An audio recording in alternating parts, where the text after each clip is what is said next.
Welcome to this explainer. So, hosting the World Cup, does it actually make a country rich or just bankrupt it? The stakes are insanely high. We're talking 5 billion viewers, plus huge promises of new jobs and massive economic growth. But cut through the hype, and you gotta ask, is hosting an economic masterstroke or just a total financial trap? Look at these staggering costs. Brazil spent billions, right? And Qatar? A wild 200 billion for 2022. But hey, Qatar's massive spending wasn't really about direct profit. It was literally a giant nation branding project for them. Compare that to Brazil in 2014. They expected a huge GDP boom, but actually got hit with severe post-tournament recession. South Africa in 2010 is a cautionary tale. Those pricey, empty stadiums quickly became massive, draining, white elephant financial burdens. So what's the academic consensus? Basically, long-term success actually comes from tourism and infrastructure legacies, definitely not quick GDP spikes. Learning from that, 2030 hosts like Spain and Portugal are totally pivoting. They're using existing infrastructure to dodge crushing debt.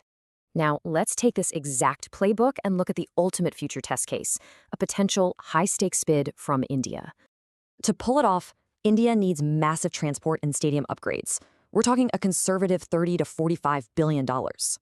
But the payoff? Millions of international visitors, maybe $15 billion in tourism cash, and massive job creation across the board? Sure, India has immense economic power and huge tourism appeal, but stadium shortages and crazy traffic congestion are major hurdles. In a best-case scenario with super efficient execution, smart investments could actually yield incredibly profitable returns for the economy. But with just average execution, the returns get way narrower. It makes the whole massive bid super risky financially. And the nightmare scenario? Poor execution and cost overruns trigger negative returns and literally saddle them with massive long-term debt. So success absolutely depends on treating the World Cup as a massive infrastructure and tourism strategy, not just a game. The scorecard proves it. Global branding is a 10 out of 10. But direct GDP and financial returns, surprisingly weak. I'll leave you with this. If a nation places a $45 billion bet, will the legacy actually outlast the debt?